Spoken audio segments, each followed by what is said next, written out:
مثلما ظهر في مسرحية أصل وصورة. أهم أعمال حسن مصطفى في المسرح.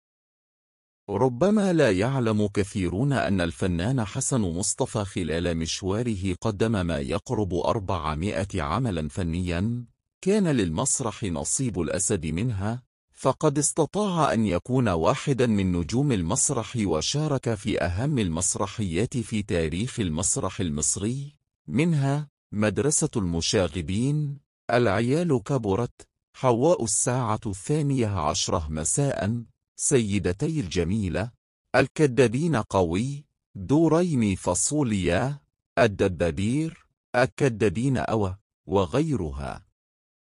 مشواره في الدراما. قدم الرا.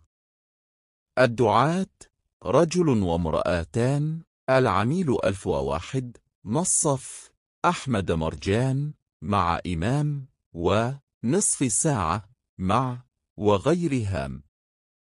موضوعات متعلقة.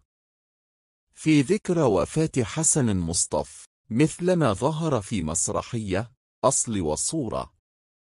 أهم أعمال حسن مصطفى في المسرح.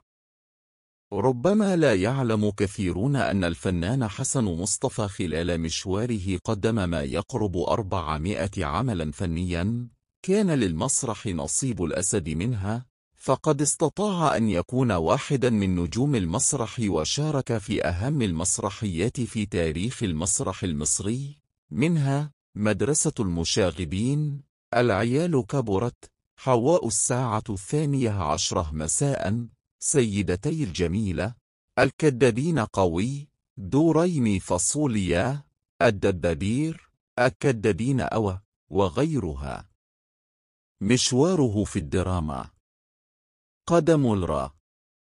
الدعاة، رجل وامرأتان، العميل 1001، نصف، أحمد مرجان، مع إمام، ونصف ساعة، مع، وغيرها. موضوعات متعلقة. في ذكرى وفاة حسن مصطفى مثلما ظهر في مسرحية أصل وصورة. أهم أعمال حسن مصطفى في المسرح.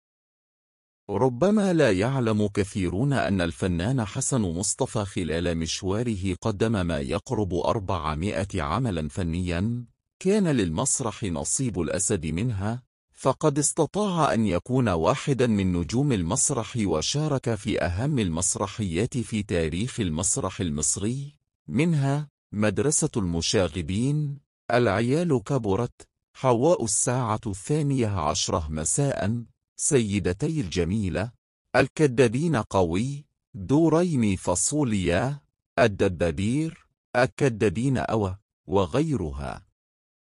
مشواره في الدراما. قدم الرا. الدعاة، رجل وامرأتان، العميل 1001، نصف، أحمد مرجان، مع إمام، ونصف ساعة، مع، وغيرها. موضوعات متعلقة.